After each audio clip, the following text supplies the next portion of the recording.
Hello दोस्तों, Aaradhya academy के YouTube channel में आप सभी का स्वागत है। दोस्तों, माध्यमिक शिक्षा बोर्ड द्वारा आयोजित रिट भर्ती परीक्षा लेवल 2 एसएसटी यानी कि सामाजिक अध्ययन के नवीनतम पाठ्यक्रम के अनुसार दोस्तों जो जो टॉपिक सिलेबस में दे रखे हैं उन सभी टॉपिकों के अपन क्रम वाइज अति महत्वपूर्ण प्रश्न है वो पढ़ते हुए चल रहे हैं। दोस्तों, ये सिलेबस है, इसके अंदर आप देखिए पहला नंबर का पॉइंट आता है भारतीय सभ्यता, संस्कृति एवं समाज। इसके अंदर देखिए अपन ने सिंधु घाटी सभ्यता पढ़ ली है, आज अपन वैदिक संस्कृति पढ़ेंगे। दोस्तों, वैदिक संस्कृति से संबंधित आज मैं आपको टॉप 100 प्रश्न है वो बताने जा रहा हूं। ये प्रश्न आपकी परीक्षा के लिए अत्यंत महत्वपूर्ण है और आप प्लेलिस्ट में जाओगे तो वहां पे आपको दोस्तों फोल्डर मिलेगा भारतीय सभ्यता, संस्कृति एवं समाज प्रश्नोत्तरी के नाम से आपको वहां फोल्डर मिलेगा। तो वहां पर आपको दोस्तों ये 4 क्लास है वो देखने को मिलेगी सिलेबस के अनुसार। आराध्या एकेडमी के यूट्यूब चैनल को अगर आपने अभी तक सब्सक्राइब नहीं किया तो सब्सक्राइब जरूर करें, बेल आइकन को दबाएं, वीडियो को लाइक और अपने दोस्तों के पास में शेयर जरूर करें और प्लेलिस्ट का जो लिंक है वो आपको डिस्क्रिप्शन में भी मिल जाएगा। ठीक है, देखिए दोस्तों यहाँ पे पहला प्रश्न, निम्नांकित में से किस स्रोत में प्राचीन भारत के 16 महाजनपदों का उल्लेख है? बताइए किस स्रोत में प्राचीन भारत के 16 महाजनपदों का उल्लेख है? तो इसका राइट आंसर हो जाएगा वो है अंगुत्तर निकाय में। यहाँ पर 1 नंबर का ऑप्शन बिल्कुल सही उत्तर हो जाएगा, अंगुत्तर निकाय में। रेट 2017 में ये प्रश्न पूछा जा चुका है। सेकंड नंबर का प्रश्न इसमें देखिए, सूरसेन जनपद की राजधानी थी। बताइए सूरसेन जनपद की राजधानी कौन सी थी? तो इसका राइट आंसर हो जाएगा वो है दोस्तों मथुरा। यहाँ पर 1 नंबर का ऑप्शन राइट आंसर हो जाएगा। ये भी रेट 2017 में पूछा गया प्रश्न है। आगे देखिए 3 नंबर का प्रश्न है, रावी नदी का प्राचीन नाम था। बताइए रावी नदी का प्राचीन नाम क्या था? तो दोस्तों राइट आंसर हो जाएगा परुष्णी। परुष्णी है ये रावी नदी का प्राचीन नाम था। ये भी रेट 2017 में पूछा गया है लेवल 2 के अंदर।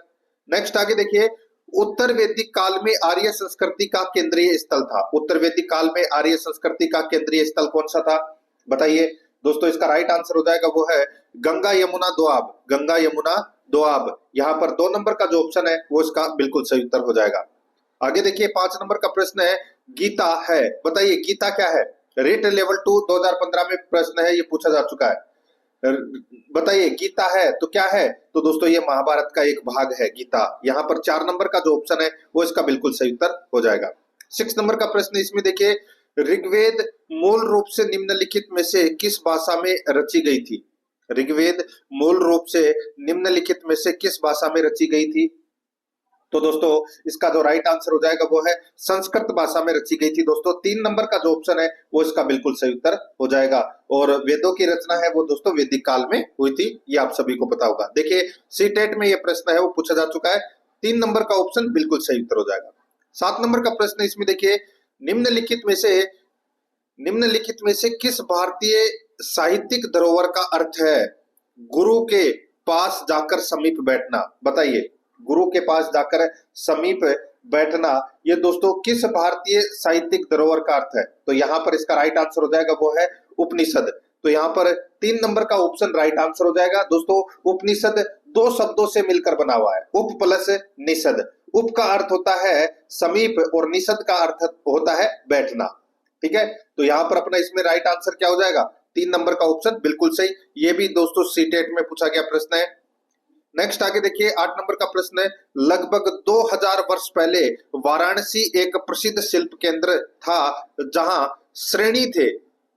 लगभग 2000 वर्ष पहले वाराणसी एक प्रसिद्ध शिल्प केंद्र था जहां श्रेणी थे। तो बताइए जहां श्रेणी क्या थे? तो दोस्तों श्रेणी किसको बोलते थे?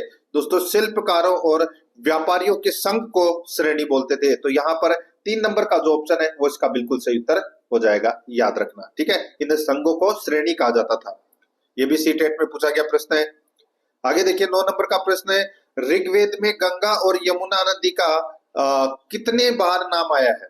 ऋग्वेद में गंगा और यमुना नदी का कितनी बार नाम आया है? दोस्तों यहां पर मैं आपको बताऊं, देखिए ऋग्वेद में गंगा नदी का 1 बार नाम आया है और यमुना नदी का उल्लेख दोस्तों 3 बार हुआ है। ठीक है, ऋग्वेद की बात कर रहा हूं मैं यहाँ पे।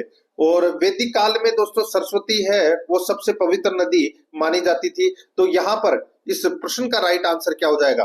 तो दोस्तों यहाँ पर मैंने आपको बताया गंगा नदी का 1 बार नाम और यमुना नदी का दोस्तों उल्लेख है वो 3 बार हुआ है। तो यहाँ पर देखिए 1, 2 नंबर का ऑप्शन है वो इसका राइट आंसर हो जाएगा 1। ठीक है, तो यहाँ पर दोस्तों ये भी आपको याद रखना, गंगा नदी का 1 बार उल्लेख और यमुना नदी का दोस्तों 3 बार उल्लेख हुआ है। तो यहाँ पर दोस्तों आप यमुना नदी को काट देना। ठीक है, और ऋग्वेद में गंगा नदी का उल्लेख कितनी बार हुआ है? 1 बार। और अगर पूछा जाए कि ऋग्वेद में यमुना नदी का उल्लेख कितनी बार हुआ है, तो दोस्तों 3 बार हुआ है। ठीक है, आगे देखिए दोस्तों, यहाँ पे 10 नंबर का प्रश्न है, पुरु, यदु और भारत वेदों में उल्लेख की तरह है। बताइए किसकी तरह है? पुरु, यदु और भारत वेदों में उल्लेख की तरह है, तो किसकी तरह है? तो दोस्तों जन की तरह है। तो यहाँ पर अपना इसमें 1 नंबर का ऑप्शन बिल्कुल सही उत्तर हो जाएगा, याद रखना। ये भी दोस्तों सीटेट में पूछा गया प्रश्न है।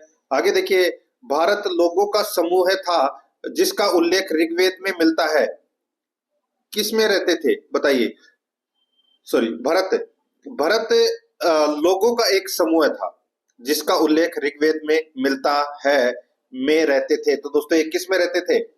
तो इसका राइट आंसर हो जाएगा वो है दोस्तों उत्तर पश्चिम भारत में, उत्तर पश्चिम भारत में। तो यहाँ पर 4 नंबर का ऑप्शन बिल्कुल सही उत्तर हो जाएगा, ये आपको इसमें याद रखना है। ठीक है दोस्तों, 1500 ईस्वी पूर्व भारत में कई अलग अलग कबीलों का आगमन हुआ था जिन्हें आर्य कहा जाता था, और इन्हीं कबीलों में दोस्तों एक भरत कबीला भी था। ये भी आपको इसमें याद रखना है, जो उत्तर पश्चिम भारत क्षेत्र में है वो बस गया था।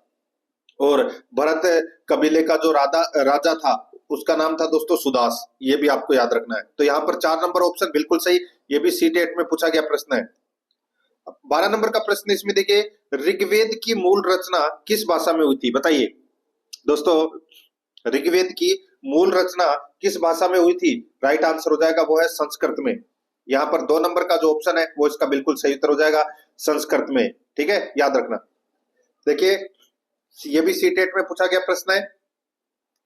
13 नंबर का प्रश्न इसमें देखिए, ऋग्वेद काल में कौन से 3 देवता विशेषकर प्रमुख थे? बताइए दोस्तों, ऋग्वेद काल में कौन से 3 देवता विशेषकर प्रमुख थे? तो इसका राइट आंसर हो जाएगा वो है इसमें दोस्तों, प्रमुख की मैं बात करूं तो वो थे अग्नि, इंद्र और सोम। दोस्तों अग्नि, इंद्र और सोम ये प्रमुख 3 देवता थे।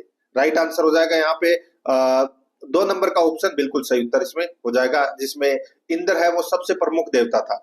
ऋग्वेद में दोस्तों 250 बार इंद्र का उल्लेख किया गया है, और जबकि 200 बार है वो अग्नि का उल्लेख किया गया है। ठीक है, और 114 बार है वो सोम का उल्लेख किया गया है। ये भी आपको इसमें याद रखना है। और ऋग्वेद का 9वां मंडल है वो सोम देवता को समर्पित है, ये भी आपको याद रखना है। ठीक है, 2 नंबर ऑप्शन बिल्कुल सही, ये भी सीटेट में पूछा गया प्रश्न है। 14 नंबर का प्रश्न इसमें देखिए, संस्कृत को जिस भाषा परिवार का हिस्सा माना जाता है उसे कहते हैं। संस्कृत को जिस भाषा परिवार का हिस्सा माना जाता है उसे कहते हैं, तो दोस्तों उसे क्या कहते हैं? उसको दोस्तों भारत यूरोप कहते हैं। यहाँ पर 3 नंबर का ऑप्शन बिल्कुल सही उत्तर हो जाएगा, भारत यूरोप। ठीक है, 3 नंबर ऑप्शन बिल्कुल सही, ये भी सीटेट में पूछा गया प्रश्न है। 15 नंबर का प्रश्न इसमें देखिए, सत्यमेव जयते लिया गया है, तो दोस्तों कहां से लिया गया है? तो दोस्तों ये मुंडक उपनिषद से लिया गया है। तो यहाँ पर 3 नंबर का ऑप्शन बिल्कुल सही उत्तर हो जाएगा। और ये क्या है? भारत का राष्ट्रीय वाक्य है सत्यमेव जयते। ये देखिए यूके टेट में पूछा गया प्रश्न है ये। आगे देखिए, निम्न में से कौन सा कथन असत्य है? निम्न में से कौन सा कथन असत्य है वो अपने को यहाँ पर बताना है। दोस्तों देखिए, वैदिक युगीन समाज में संस्कारों का ह्रास हो गया था। दोस्तों ये कथन है वो गलत कथन है। दोस्तों देखिए, वैदिक युगीन समाज में संस्कारों की प्रगति हुई थी, न कि संस्कारों का ह्रास हुआ था। तो ये अपना दोस्तों इसमें क्या हो जाएगा? गलत हो जाएगा। आगे देखिए, वसुदेव कुटुंबकम की भावना वैदिक संस्कृति की देन है, बिल्कुल सही है। रामायण महाभारत की अपेक्षा लघु ग्रंथ है, ये भी बिल्कुल सही है। भारतीय समाज में बड़े बुजुर्गों को परिवार का मुखिया माना जाता है, तो दोस्तों ये भी बिल्कुल सही है। तो यहाँ पर 1 नंबर का ऑप्शन बिल्कुल सही उत्तर इसमें हो जाएगा, क्योंकि ये कथन है वो असत्य है। ये देखिए 8 में पूछा गया प्रश्न है, पहले रिट की जगह 8 हुआ करती थी। आगे देखिए, निम्नलिखित में से कौन सा वेद आंशिक रूप से गद्य में है? बताइए, निम्नलिखित में से कौन सा वेद आंशिक रूप से गद्य में है? तो इसका राइट आंसर हो जाएगा वो है यजुर्वेद। यहाँ पर 2 नंबर का जो ऑप्शन है वो इसका बिल्कुल सही उत्तर हो जाएगा। यजुर्वेद गद्य और पद्य दोनों में लिखा गया है। और गद्य भाग को दोस्तों यजुस बोलते हैं, ये भी आपको इसमें याद रखना है, ठीक है। गद्य भाग को यजुस बोलते हैं। तो यहां पर इसका जो राइट आंसर क्या हो जाएगा वो है दोस्तों यजुर्वेद, ठीक है। आगे देखिए 18 नंबर का प्रश्न है, निम्नलिखित में से किस समूह की भाषा को भारत में सबसे अधिक लोग बोलते हैं? बताइए किस समूह की भाषा को भारत में सबसे अधिक बोलते हैं? इसका जो राइट आंसर हो जाएगा वो है इसमें दोस्तों भारतीय आर्य। यहाँ पर 1 नंबर का जो ऑप्शन है वो इसका बिल्कुल सही उत्तर हो जाएगा, भारतीय आर्य, ठीक है। नेक्स्ट आगे देखिए यहाँ पे 19 नंबर का प्रश्न है, निम्नलिखित में से कौन सा वेद प्राचीनतम है? वेद कौन सा प्राचीनतम है बताइए। तो दोस्तों राइट आंसर हो जाएगा ऋग्वेद है वो सबसे प्राचीन है। 3 नंबर ऑप्शन बिल्कुल सही, ये भी सेकंड ग्रेड में पूछा गया प्रश्न है। आगे देखिए चारों आश्रमों का उल्लेख सर्वप्रथम किस उपनिषद में हुआ? चारों आश्रमों का उल्लेख है सर्वप्रथम किस उपनिषद में हुआ? तो दोस्तों इसका राइट आंसर हो जाएगा वो है उल्लेख है वो दोस्तों जबालो उपनिषद में हुआ था दोस्तों, जबालो उपनिषद में। यहाँ पर 4 नंबर का जो ऑप्शन है वो इसका बिल्कुल सही उत्तर हो जाएगा, ये भी सेकंड ग्रेड में पूछा गया प्रश्न है, ठीक है।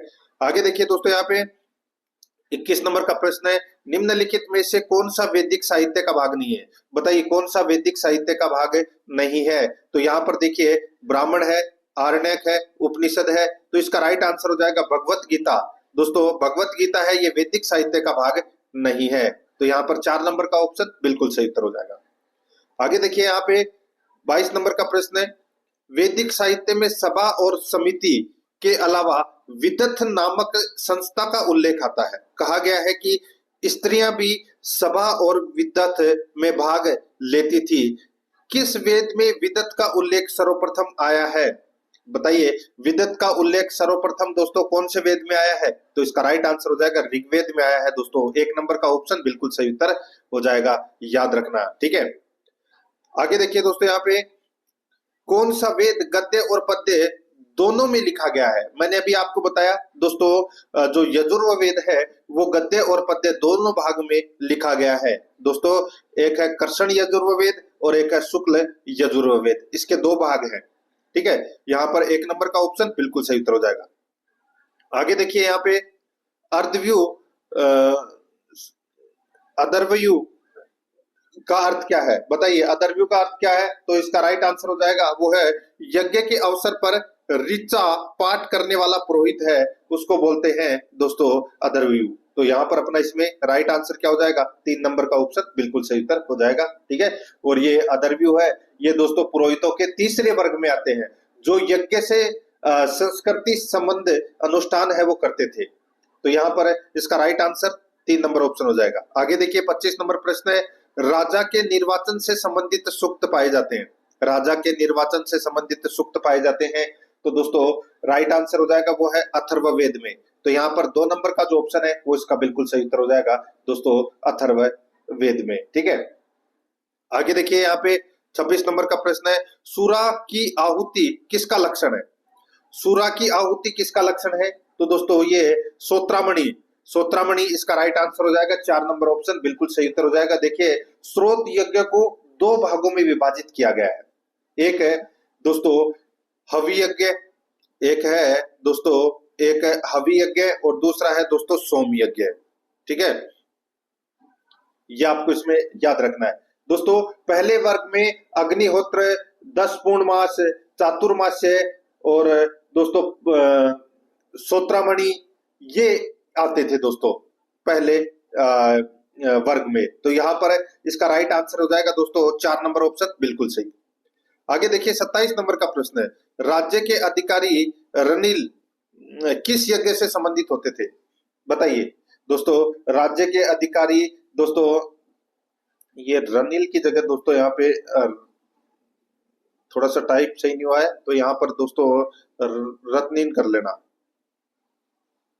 ठीक है। ये राज्य के अधिकारी रत्नीन किस यज्ञ से संबंधित होते थे? तो दोस्तों ये संबंधित होते थे राजसूय यज्ञ से।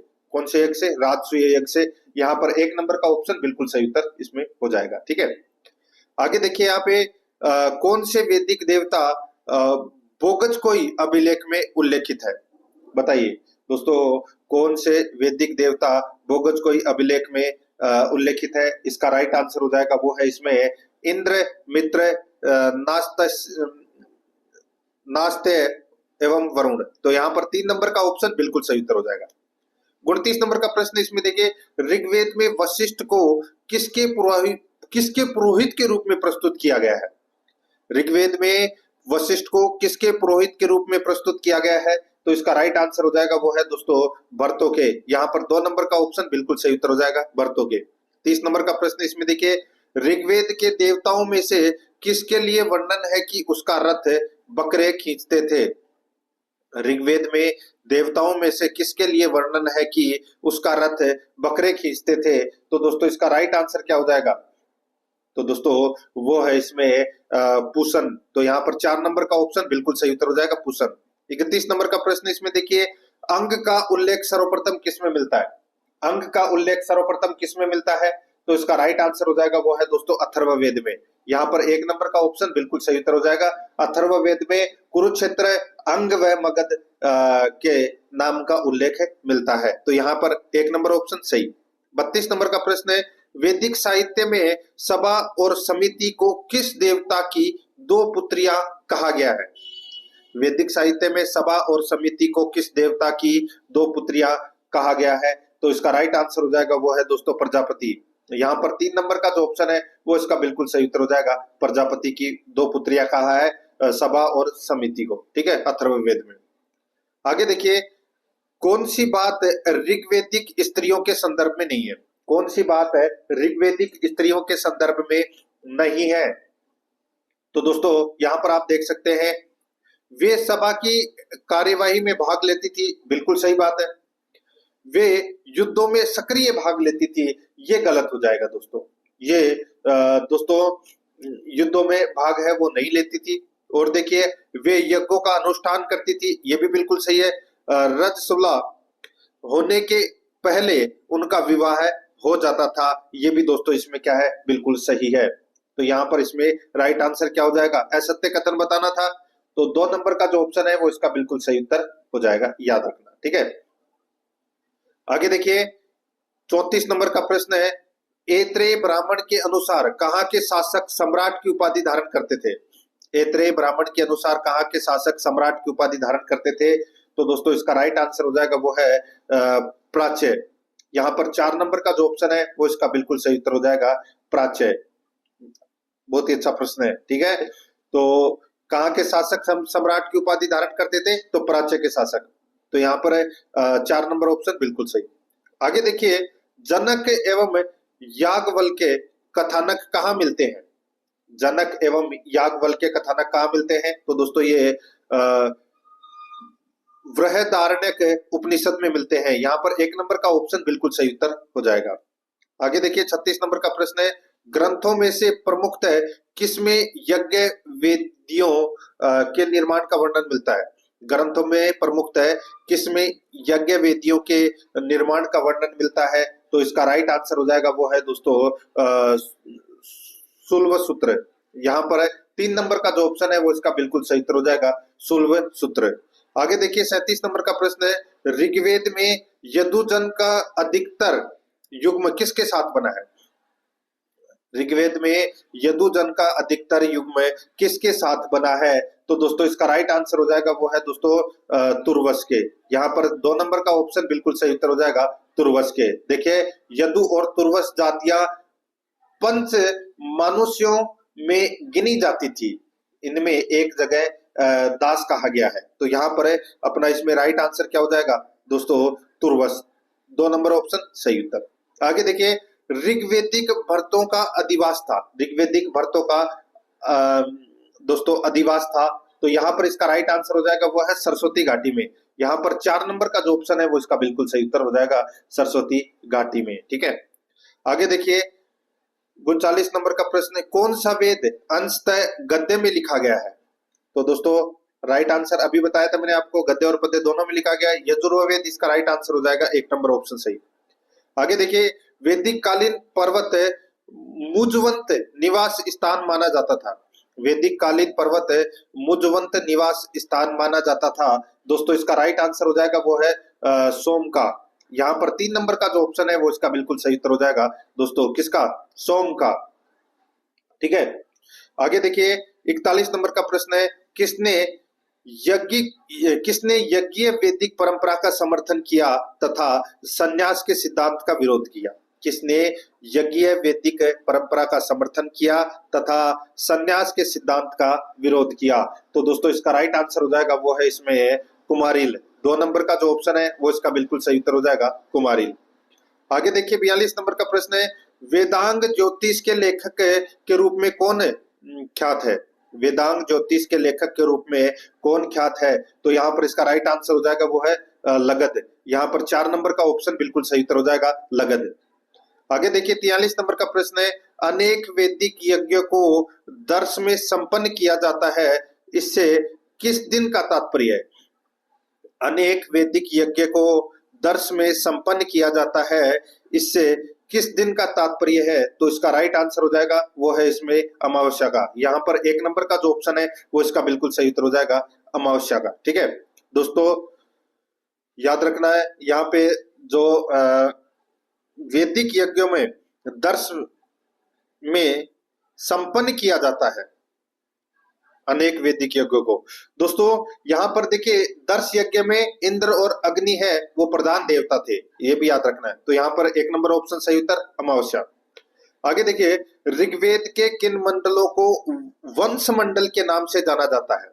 ऋग्वेद के किन मंडलों को वंश मंडल के नाम से जाना जाता है? राइट आंसर हो जाएगा वो है दोस्तों द्वितीय से सप्तम मंडलों को वंश मंडल के नाम से जाना जाता है। 3 नंबर ऑप्शन बिल्कुल सही उत्तर हो जाएगा। आगे देखिए 45 नंबर का प्रश्न है, विष्णु का प्राचीनतम उल्लेख कहाँ मिलता है? विष्णु का प्राचीनतम उल्लेख है वो दोस्तों ऋग्वेद में मिलता है। यहाँ पर 2 नंबर ऑप्शन बिल्कुल सही उत्तर हो जाएगा। ऋग्वेद में देवताओं की संख्या है वो 33 बताई गई है। ठीक है, आगे देखिए मनुस्मृति में सरस्वती और द्रस्वती नदियों के बीच के प्रदेश को पुकारा जाता था। मनुस्मृति में सरस्वती और द्रस्वती नदियों के बीच के प्रदेश को पुकारा जाता था। तो दोस्तों इसको ब्रह्मावर्त के नाम से पुकारा जाता था। 4 नंबर का ऑप्शन बिल्कुल सही उत्तर हो जाएगा। आगे देखिए 47 नंबर का प्रश्न है, मैत्रेयी संहिता का संबंध है। मैत्रेयी संहिता का संबंध है तो दोस्तों इसका राइट आंसर हो जाएगा वो है इसमें यजुर्वेद से। यहाँ पर 1 नंबर का ऑप्शन बिल्कुल सही उत्तर हो जाएगा यजुर्वेद से। आगे देखिए 48 नंबर का प्रश्न है, ऋग्वेद का कौन सा मंडल कण्व कुल के ऋषियों के मंत्रों का संग्रह है? ऋग्वेद का कौन सा मंडल है कण्व कुल के ऋषियों के मंत्रों का संग्रह है? दोस्तों इसका जो राइट आंसर हो जाएगा वो है इसमें दोस्तों मंडल 8। मंडल 8 है। तो यहाँ पर 3 नंबर का जो ऑप्शन है वो इसका बिल्कुल सही उत्तर इसमें हो जाएगा। यहाँ पर अपने को याद रखना है। ठीक है, कौन सा मंडल कण्व कुल के ऋषियों के मंत्रों का संग्रह है? तो मंडल 8। ठीक है, ऋग्वेद में कुल 10 मंडल थे। नेक्स्ट आगे देखिए दोस्तों, यहाँ पे झेलम नदी का वैदिक नाम क्या था? बताइए झेलम नदी का वैदिक नाम है वो क्या था? राइट आंसर हो जाएगा वो है बताइए वैदिक नदी का नाम क्या था? तो दोस्तों वो है वीतस्ता। ठीक है दोस्तों वीतस्ता। तो यहाँ पर अपना 2 नंबर का ऑप्शन बिल्कुल सही उत्तर हो जाएगा। आगे देखिए 50 नंबर का प्रश्न है, किसमें विदेह माधव कथा का वर्णन है जिसे आर्य संस्कृति के सरस्वती क्षेत्र से पूर्व दिशा में प्रसार का प्रमाण माना जाता है? बताइए किसमें विदेह माधव कथा का वर्णन है जिसे आर्य संस्कृति के सरस्वती क्षेत्र से पूर्व दिशा में प्रसार का प्रमाण माना जाता है? दोस्तों इसका राइट आंसर हो जाएगा वो है सतपथ ब्राह्मण। यहाँ पर 4 नंबर का ऑप्शन बिल्कुल सही उत्तर हो जाएगा सतपथ ब्राह्मण। 51 नंबर प्रश्न इसमें देखिए, किस ग्रंथ में जल पलावन की कथा का वर्णन है?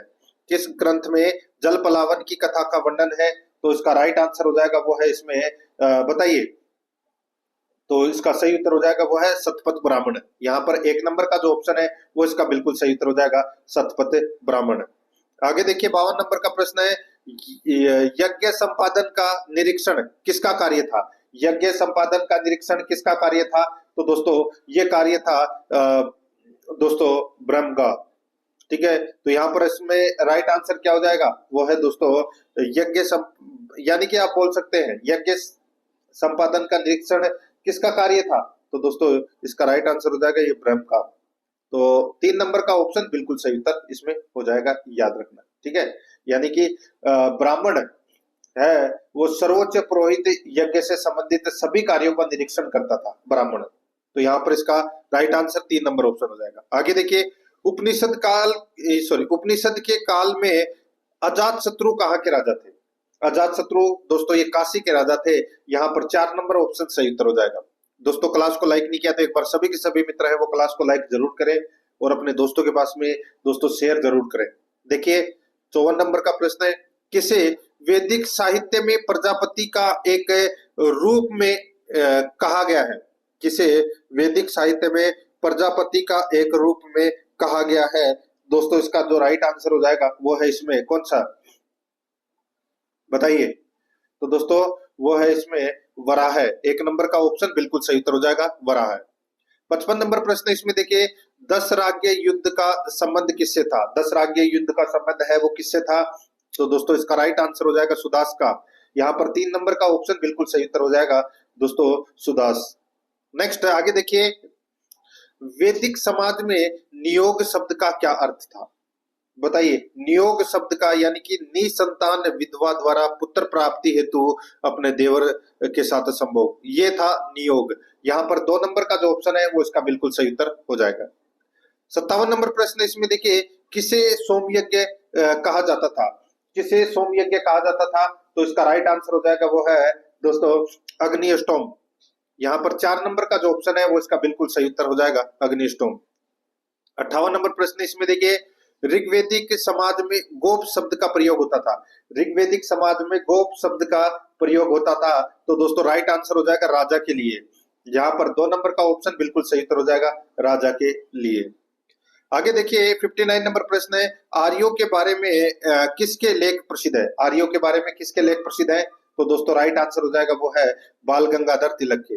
तो यहाँ पर 3 नंबर ऑप्शन बिल्कुल सही उत्तर हो जाएगा बाल गंगाधर तिलक। आगे देखिए, उत्तर वैदिक युग में दोस्तों पैतृक परिवार थे। यहाँ पर 2 नंबर ऑप्शन बिल्कुल सही उत्तर हो जाएगा। आगे देखिए, वैदिक युग में मान का अर्थ था। वैदिक युग में मान का अर्थ है वो क्या था, तो दोस्तों मान का अर्थ था वजन। यहाँ पर 1 नंबर का ऑप्शन बिल्कुल सही उत्तर हो जाएगा। मान का अर्थ है वो था, तो वो था वजन।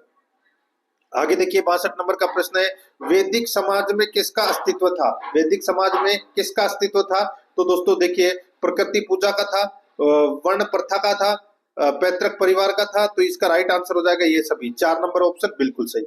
आगे देखिए 63 नंबर का प्रश्न है, प्राचीन सरस्वती नदी का किस स्थान पर विलुप्त होना माना जाता है। प्राचीन सरस्वती नदी का किस स्थान पर विलुप्त होना माना जाता है, इसका राइट आंसर हो जाएगा वो है विंसन। यहाँ पर 1 नंबर का जो ऑप्शन है वो इसका बिल्कुल सही उत्तर इसमें हो जाएगा, याद रखना विंसन। आगे देखिए 64 नंबर का प्रश्न है, देखिए 1400 ईस्वी पूर्व का एशिया माइनर का एक अभिलेख है जिसमें वैदिक देवताओं का उल्लेख है, किस स्थल पर पाया गया है। 1400 ईस्वी पूर्व का एशिया माइनर का एक अभिलेख जिसमें वैदिक देवताओं का उल्लेख है, किस स्थल पर पाया गया है। तो इसका जो राइट आंसर हो जाएगा वो है दोस्तों बोगजकोई। यहाँ पर 3 नंबर का ऑप्शन बिल्कुल सही उत्तर हो जाएगा बोगजकोई। आगे देखिए, कौन सी महिलाएं विदुषी वैदिक मंत्रों की रचयिता मानी जाती है, बताइए। कौन सी महिलाएं विदुषी वैदिक मंत्रों की रचयिता मानी जाती है, इसका जो राइट आंसर हो जाएगा वो है दोस्तों विश्ववारा, घोषा, अपाला। तो इसका राइट आंसर हो जाएगा ये सभी। 4 नंबर ऑप्शन बिल्कुल सही। आगे देखिए, प्रसिद्ध गायत्री मंत्र किस धर्म ग्रंथ में है, तो दोस्तों इसका राइट आंसर हो जाएगा ऋग्वेद में। यहाँ पर 2 नंबर का ऑप्शन बिल्कुल सही, ऋग्वेद में। आगे देखिए, वैदिक काल में शासन का स्वरूप क्या था। वैदिक काल में शासन का स्वरूप है वो क्या था, तो इसका राइट आंसर हो जाएगा वो है राजतंत्र। 3 नंबर का ऑप्शन बिल्कुल सही उत्तर हो जाएगा। वैदिक काल में राजतंत्र ही लोकप्रिय शासन तंत्र था। 3 नंबर ऑप्शन सही। आगे देखिए, वर्ण व्यवस्था की उत्पत्ति का संकेत सर्वप्रथम किस धर्म ग्रंथ में मिलता है। वर्ण व्यवस्था की उत्पत्ति का संकेत सर्वप्रथम किस धर्म ग्रंथ में मिलता है, तो इसका राइट आंसर हो जाएगा वो है ऋग्वेद में। यहाँ पर 4 नंबर का ऑप्शन बिल्कुल सही, ऋग्वेद में। आगे देखिए, संस्कारों का वर्णन निम्नलिखित में से किसके मूल पाठ में है? संस्कारों का वर्णन निम्नलिखित में से किसके मूल पाठ में है? तो दोस्तों वो है ग्रह सूत्र में, ग्रह सूत्र में। तो यहाँ पर इसका राइट आंसर हो जाएगा 1 नंबर ऑप्शन सही उत्तर। आगे देखिए, कौन सी भाषा इंडो आर्यन भाषा से संबंध रखती है? कौन सी भाषा इंडो आर्यन भाषा से संबंध रखती है? तो वो है दोस्तों पर्शियन। यहाँ पर 4 नंबर ऑप्शन सही उत्तर। आगे देखिए, सत्यमेव जयते उक्ति सर्वप्रथम कहाँ व्यक्त की गई? सर्वप्रथम व्यक्त की गई दोस्तों ये उपनिषद में। यहाँ पर 3 नंबर का ऑप्शन राइट आंसर हो जाएगा उपनिषद में। आगे देखिए, अद्वैत दर्शन का प्रतिपादन किस में मिलता है? तो ये मिलता है दोस्तों उपनिषदों में। यहाँ पर 2 नंबर ऑप्शन बिल्कुल सही। आगे देखिए, वैदिक भारत में दोस्तों, वैदिक भारत में राजाओं में बहु विवाह प्रचलित थे। तो यहाँ पर 3 नंबर का ऑप्शन है वो इसका बिल्कुल सही उत्तर इसमें हो जाएगा। वैदिक काल में स्त्रियों को संपत्ति का अधिकार नहीं प्राप्त था। ठीक है, तो यहाँ पर इसमें राइट आंसर 3 नंबर ऑप्शन हो जाएगा। आगे देखिए, कौन सा वेद कर्म कांडों से विशेष रूप से संबंधित है? बताइए, कौन सा वेद कर्म कांडों से विशेष रूप से संबंधित है? तो इसका राइट आंसर हो जाएगा वो है दोस्तों यजुर्वेद। यहाँ पर 3 नंबर का ऑप्शन बिल्कुल सही उत्तर हो जाएगा यजुर्वेद। 75 नंबर प्रश्न इसमें देखिए, ऋग्वेद संहिता के मंत्रों का 1/4 किस देवता को समर्पित है? ऋग्वेद संहिता के मंत्रों का 1/4 किस देवता को समर्पित है? दोस्तों इसका राइट आंसर हो जाएगा वो है इंद्र को। यहाँ पर 4 नंबर का ऑप्शन बिल्कुल सही उत्तर हो जाएगा इंद्र को। आगे देखिए, कौन सी विदुषी महिलाएं वैदिक मंत्रों की रचयिता नहीं थी?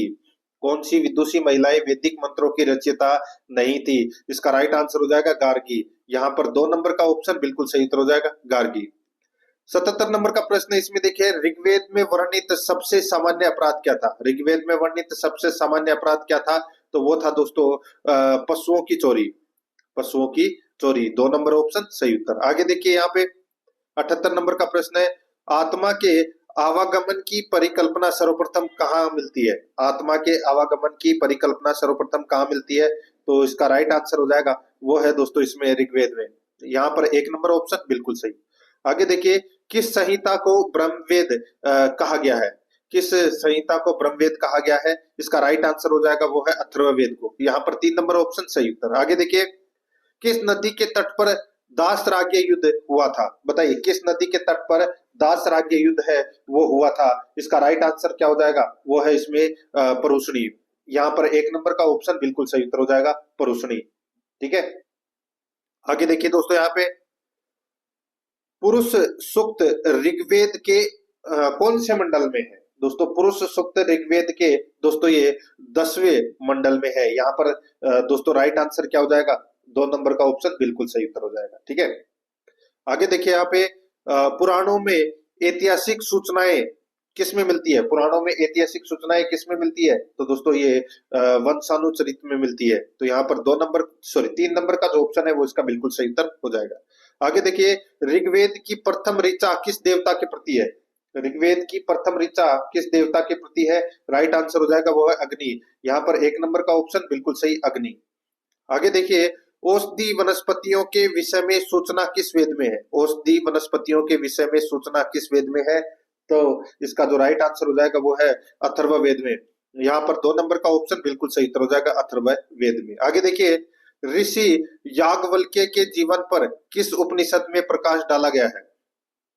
ऋषि याज्ञवल्क्य के जीवन पर किस उपनिषद में प्रकाश डाला गया है? तो इसका राइट आंसर हो जाएगा वो है दोस्तों बृहदारण्यक, बृहदारण्यक। ठीक है, तो इसमें 3 नंबर ऑप्शन बिल्कुल सही उत्तर हो जाएगा बृहदारण्यक उपनिषद में। ठीक है, 3 नंबर ऑप्शन सही। आगे देखिए, मिथिला में गार्गी वाचकन्वी ने किस ऋषि से साक्षात बताइए दोस्तों, मिथिला में गार्गी वाचकन्वी ने किस ऋषि से साक्षात किया था? तो दोस्तों इसका राइट आंसर हो जाएगा तो इसमें बिल्कुल सही उत्तर है तो दोस्तों वो है इसमें याज्ञवल्क्य। तो यहाँ पर 4 नंबर का ऑप्शन सही उत्तर। नेक्स्ट आगे देखिए, एशिया माइनर से प्राप्त एक बोगज कोई अभिलेख में किन आर्य देवताओं का आह्वान किया गया है?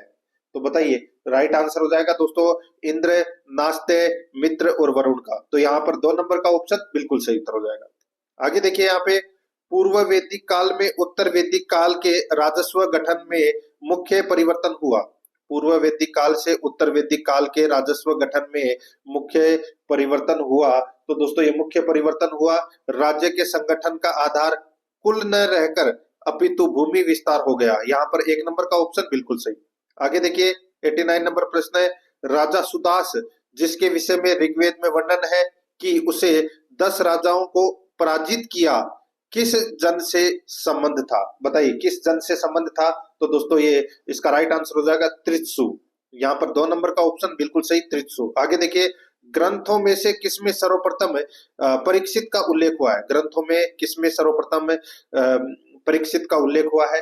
तो इसका जो राइट आंसर हो जाएगा वो है दोस्तों इसमें कौन सा? तो वो है दोस्तों अथर्ववेद। 3 नंबर का ऑप्शन बिल्कुल सही, अथर्ववेद। आगे देखिए प्रारंभिक वैदिक कालीन आर्यों का मुख्य व्यवसाय, प्रारंभिक वैदिक कालीन आर्यों का मुख्य व्यवसाय। तो दोस्तों इसका राइट आंसर हो जाएगा पशुपालन। 4 नंबर का ऑप्शन बिल्कुल सही उत्तर हो जाएगा पशुपालन। आगे देखिए गंगा घाटी में चावल का उत्पादन कब शुरू हुआ? गंगा घाटी में चावल का उत्पादन कब शुरू हुआ? तो दोस्तों 1000 ईस्वी पूर्व। यहाँ पर 3 नंबर ऑप्शन बिल्कुल सही। आगे देखिए आर्य मूल निवासी थे, आर्य दोस्तों मूल निवासी थे, तो ये मध्य एशिया के मूल निवासी थे। यहाँ पर 1 नंबर ऑप्शन सही उत्तर। आगे देखिए ऋग्वैदिक सभ्यता का वह तत्व है जिसकी उपनिषदों के ऋषियों ने आलोचना की थी। ऋग्वैदिक सभ्यता का वह तत्व है जिसकी उपनिषदों के ऋषियों ने आलोचना की थी। तो दोस्तों इसका राइट आंसर हो जाएगा वो है यज्ञवाद। यहाँ पर 2 नंबर ऑप्शन बिल्कुल सही। आगे देखिए वैदिक युग में राजा के पश्चात महत्वपूर्ण अधिकारी था। वैदिक युग में राजा के पश्चात महत्वपूर्ण अधिकारी था, तो वो था दोस्तों पुरोहित है। यहाँ पर 2 नंबर ऑप्शन सही उत्तर। आगे देखिए उत्तर वैदिक युग में जाति प्रथा का आधार था। उत्तर वैदिक युग में जाति प्रथा का आधार क्या था? तो वो था दोस्तों जन्म। यहाँ पर 3 नंबर ऑप्शन बिल्कुल सही उत्तर हो जाएगा जन्म। आगे देखिए ऋग्वेद है, बताइए ऋग्वेद है तो ये क्या है? तो ये स्थितियों का संग्रह है ऋग्वेद। यहाँ पर 4 नंबर ऑप्शन बिल्कुल सही उत्तर हो जाएगा। आगे देखिए ऋग्वैदिक काल में पत्नी थी, ऋग्वैदिक काल में पत्नी थी। तो दोस्तों पत्नी है ये सभी सामाजिक व धार्मिक उत्सवों के सभी धार्मिक व सामाजिक उत्सवों में पति की सहभागिनी थी दोस्तों ऋग्वैदिक काल में पत्नी। तो यहाँ पर 3 नंबर ऑप्शन बिल्कुल सही उत्तर हो जाएगा। आगे देखिए निम्नलिखित में से किसने आर्कटिक क्षेत्र को आर्य भाषा भाषियों के मूल स्थान होने के सिद्धांत का प्रतिपादन किया? तो किसने किया था? तो दोस्तों राइट आंसर हो जाएगा वो है बाल गंगाधर तिलक ने। 3 नंबर ऑप्शन बिल्कुल सही। 100 नंबर का प्रश्न इसमें देखिए सूलगव यज्ञ किसके लिए किया जाता था? दोस्तों ये सूलगव यज्ञ है, ये किसके लिए किया जाता था? तो दोस्तों ये रुद्र के लिए किया जाता था ये, ठीक है।